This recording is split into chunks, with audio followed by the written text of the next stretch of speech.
Hi అండి, నేను ఝాన్సీని. ఎర్ర తోటకూర గింజలేసి నాకు కరెక్ట్గా 1 మంత్ అయిందండి. మొక్కలు బాగా ఎదిగినాయి. ఏ రోజుకి ఆ రోజు హార్వెస్ట్ చేద్దాం అనుకుని ఏదో ఒక ఆకుకూర రెడీగా ఉండటం వల్ల నేను చేయలేదు. ఈరోజు చేస్తున్నానమాట. ఇంట్లో అందరికీ ఆకుకూరలు అంటే చాలా ఇష్టం అండి. నేను ఆర్గానిక్గా పెంచుతుంటాను కదా, టేస్ట్ చాలా బాగుంటాయని చెప్పేసి ఆకుకూరలు కంపల్సరీగా వేస్తూనే ఉండమంటారు. ఈసారి నా దగ్గర సీడ్స్ లేకపోతే నేను అప్పారావు సార్ని అడిగితే నాకు పంపారు. అన్నీ చక్కగా జనరేట్ అయినాయండి.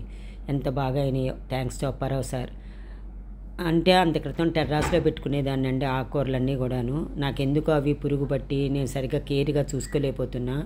అందుకని చక్కగా వరండాలో ఒక 6 డబ్బులు తీసుకొచ్చుకొని 6 రకాల ఆకుకూరలు వేసేసుకున్నానండి. ఒకటి నాకు ఏ రోజుకి ఆ రోజు కూరలు లేవు అనే ఫీలింగ్ లేకుండానే చక్కగా నాకు ఉపయోగపడుతున్నాయి. అందులో ఇంట్లో వేసుకున్న కూరగాయలకు అలవాటు పడిపోయి బజార్లో ఆకుకూరలు తెచ్చుకున్నా కూడా, ఎందుకు వండుకున్నా కూడా నాకు ఉడికినట్టే అనిపించట్లేదండి. మరి వాళ్ళు ఏమేం కెమికల్స్ స్ప్రే చేస్తారో నాకైతే తెలియదు. కానీ ఎంత లెక్కన ఎప్పుడైనా లేకపోతే కొనుక్కొచ్చినా కూడా ఇంట్లో ఎవరికీ నచ్చట్లేదు. అందుకని కంపల్సరీగా నేను ఆకుకూరలు పెంచడానికే రెడీ అవుతాను నేను. అవి తిని అలవాటు పడిపోయిన తర్వాత ఈ ఆర్గానిక్గా తిని మనం బజార్లో అవి తినలేమండి. ఏవి పెంచుకోకపోయినా కూడా ఇంట్లో ఆకుకూరలకు మాత్రం ట్రై చేయండి ప్లీజ్. ఎందుకంటే వాళ్ళ ఆకుకూరలకి కెమికల్స్ బ్రహ్మాండంగా చల్లుతారు. మనం ఎందుకండి ఇండైరెక్ట్గా మన హెల్త్ని మనమే పాడు చేసుకుంటున్నాం. ఇవి కష్టం కూడా కాదండి. అన్నీ ఏవోవో కావాలని అనుకోకలే. ఇంట్లో ఏ టబ్ ఉంటే ఆ టబ్ యూజ్ చేసుకోవచ్చు మనకి, లేదా అందరికీ గ్రౌండ్ ఉంటే గ్రౌండ్లో వేసుకోవచ్చు.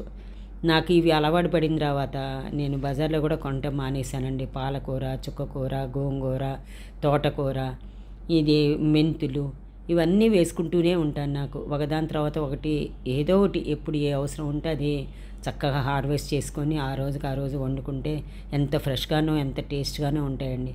నా అడ్వైజ్ ఏంటంటే ఏ కూరలు పెంచకపోయినా కూడా ఆ కూరలు మటుకు పెంచుకోవడానికి ట్రై చేయండి. ఎంత చక్కగా వచ్చినాయో చూడండి. అవి ఫస్ట్లో కొంచెం కష్టమే. ఎవరికైనా కూడా స్టార్టింగ్లో అన్ని ప్రాబ్లమ్స్ ఫేస్ చేస్తూనే ఉంటాం. తర్వాత కొంచెం అలవాటు పడితే మనకి ఈజీ కూడా అయిపోతుంది. ఆ మెంతికూర, చుక్కకూర, పాలకూర ఇవన్నీ కూడాను చూడండి. ఎర్ర తోటకూర ఎంత వచ్చిందో చక్కగా. దానిలో ఒకసారి నేను మామిడికాయ వేస్తాను, దోసకాయలు వేస్తాను, వంకాయ వేస్తాను. ఏదన్నా కానీ పులుసుకూర చేసుకొని తింటుంటే ఎంత కమ్మగానో ఉంటుందండి. మా ఇంట్లో అందరూ ఇష్టపడతారు. ఉంటానండి, బాయ్.